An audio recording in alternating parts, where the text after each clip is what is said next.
And what about Team Anna themselves? Well, Arvind Kejriwal has been fighting day in and day out, succeeding at times, it appeared, and then failing at other times to try and push together the Jan Lokpal bill. That's the version of the Lokpal bill that Team Anna has been supporting. Finally, Parliament today agreeing in a resolution to accept the three pressing items that Team Anna said just had to go through.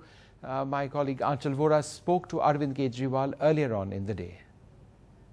I am with Arvind Kejriwal right now. Of course, great news for Team Anna. Arvind, how does it feel right now? I think it's a great victory for the people.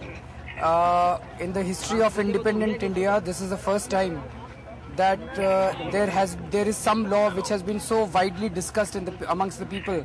And I think this is the first time that the Parliament has actually started discussing a law and started the process of enactment of the law on the basis of a people's struggle, a genuine or mass people's struggle. This is a victory of Indian democracy. This is a victory of the people of India. But Arvind, many politicians have said this would set a bad precedent. I think it's completely wrong. This will set a very good precedent. This is how the laws ought to be made.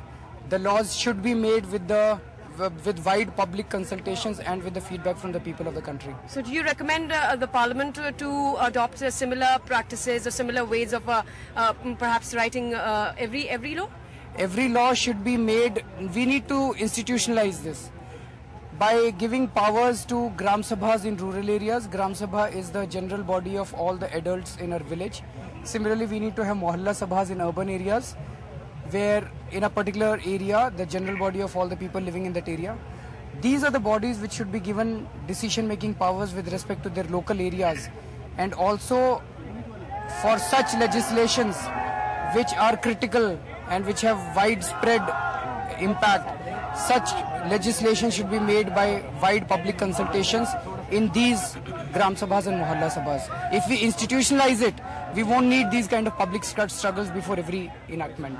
What about the timeline now? Are you still insisting that the bill should be passed by the end of this session, or you're okay with a flexible timeline now? I think it's going to take longer. Are you okay with that? Yeah, we are okay with that. Anna is breaking his fast tomorrow. How is he feeling at this time? He is feeling perfect. You saw he's quite cheerful and is very excited about it. NDTV's cricket app, Android and iPhone. Fastest scorecard, special analysis, and much more. Download free. ndtv.com/apps.